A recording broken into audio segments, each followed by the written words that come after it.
the song from? Whoa, whoa, whoa, hey, hey, whoa,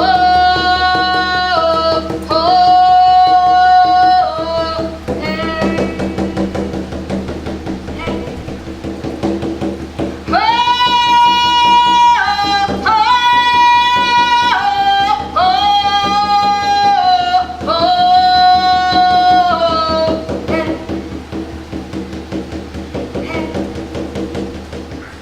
Why is it that we are here today?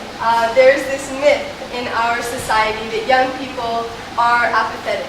You know, we're told that we don't care about anything but ourselves. We're the me generation. We only care about our Starbucks and our MacBooks. And I have seen exactly the opposite in my experience. I have seen young people who care so deeply about the people around them and the environment and social justice and racial justice and independence struggles. And they are actively putting forward their vision for a better world. And that is what the book Power of Youth is all about. It's about these stories of young people who are overcoming barriers that young people face to getting involved, and they are taking action. So it's really a celebration of these incredible young activists. During the throwing speech, I held up a sign that said, "Stop Harper." And when I first came to Ottawa, I originally came here because I wanted to become a politician, and I thought that a good way to start that process would be to become part of the PAGE program. During my experience in the Senate, I saw how reckless the Harper government was, and I knew that I had to act. I mean, we are in a time of an environmental crisis where we have gone way past the safe limit of greenhouse gas emissions that can be emitted into our atmosphere. The very survival of humanity is being threatened.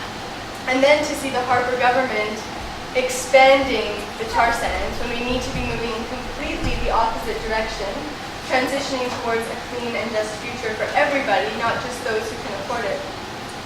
And seeing the government pass destructive legislation. When there's a resistance to embracing and understanding anti-oppression organizing, it's this idea that people are simply kind of playing the race card or playing the gender card, playing the class card, or that kind of politics, this kind of class reductionist politics. And for me, what anti-oppression has meant is neither of those things really. And what it means is actually understanding the diversity with which people live, understanding how different people's lived realities are depending on their social location. So it's not at all about a fight about how many more women of color one can have in a certain organization, or how many more Indigenous people one can have on a panel. It's whether we're organizing ourselves with the understanding that aligns with oppressed people's and marginalized people's own understanding of their own oppression and their own lived realities. Right? Not trying to accommodate more oppressed people into our existing organizing. It means we have to completely reimagine how we think of our activism in terms of strategies. And there's been a long-standing debate in terms of reformist versus revolutionary organizing. At a strategic level, those aren't mutually exclusive. So how do we imagine really visionary organizing that really shifts the ideological terrain, where we're talking about systemic issues like capitalism and colonialism and oppression, not being afraid to name those systems, but also being able to win victories within those systems, and finding a way in which we never compromise our politics, but also aren't afraid of talking about how we can win. Both the Casa Oil and the Occupy movement of the last year, I think really highlight all the strengths and weaknesses of the progressive movement, and at least in the rest of Canada. Quebec, they have it a little more together. But there's a huge desire for people to come together around issues that both win specific victories or push back on specific things governments are doing, but also really challenge the whole system that we live under, the whole neoliberal capitalist system we've grown up under.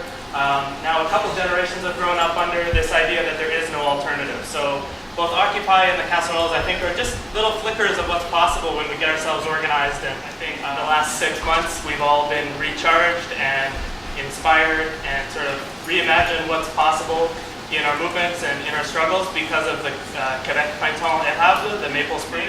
When you're in the throes of activist life and when you're having huge protests, sometimes it's hard to assess, especially for a young person, it's hard to assess the limits of what's immediately possible. And you can get really demoralized when the best outcome possible doesn't come right away. And so with the Iraq War movement, it was kind of like that. We had all of a sudden these protests of 30,000, 40,000 people in Vancouver, far beyond our expectations. In 2003, there was the largest protest in world history on February 15th against the Iraq War. Then a month later, the war happened. So you went from very, very high to very, very low for a lot of us, a lot of the core activists and people who were doing this sort of 7 days a week. But you know, we missed some of our victories, I think, and some of the achievements. And because that is the fear, I think, that sort of the specter that haunts them at night, if you will, that there will be a revolutionary movement in the sense of complete shift in our priorities as a society, right? Getting off the big oil economy, ending all the subsidies to the tar sands industries, ending the military subsidies to the military-industrial complex, and you know, building a society of equality. Yeah, a revolution. This book called The Weathermakers by a man named Tim Flannery kind of changed my perception of the world because it didn't just put forward a view of climate change as this scientific threat, but it put forward this image of the world as this incredibly delicate thing that we can't even really start to understand, and yet we're tinkering with in very significant ways. And in reading that book, I came to have a really clear image of what climate change was going to look like at this critical moment in 2050. But then I got involved in climate issues because I realized that's what maybe my life would be measured by, is the world that would be left at that point. And you know the statistic about how young people, by the time you're 18, you've witnessed so many acts of violence? I think nowadays what we should be looking at is how many times have we passively witnessed the literal end of the world? And what does that mean for us as young people? Has it desensitized us to the very concept of a global crisis? And Marshall McLuhan said that if we wanted to evaluate how our children would be educated, we should take the annual budgets for advertising and compare them to the annual budgets for education. And you would see where our kids would get their real education. Ever since the nuclear bomb, we've lived in a society where the technocrats, the scientists and the experts take such unimaginable risks of such impossible scale that none of us can truly understand more now, as we have a very small segment of the population taking huge risks for us collectively, either with the climate, with banking, or with scientific experiments in how we produce our foods. And they're taking those huge collective risks without our okay, and in the name of that very, very individual profit. And what I realized when I started working on climate, being surrounded by mostly people younger than myself. So instead of taking their collective risk in the interest of the individual, these were individuals taking individual risk in the collective interest. And I think that that's the moment that we're faced with, is what are the individual risks we're taking on a day-to-day basis in our collective interest? While I was working with Greenpeace, I realized how important media was in getting messages and images across to people. They're obviously, you almost know, really good at doing that. They've mastered that media activism, and I found that really inspiring. So it was sort of a realization of a couple things at once. I knew I had to do something. I went and did the best thing I could think of to do that.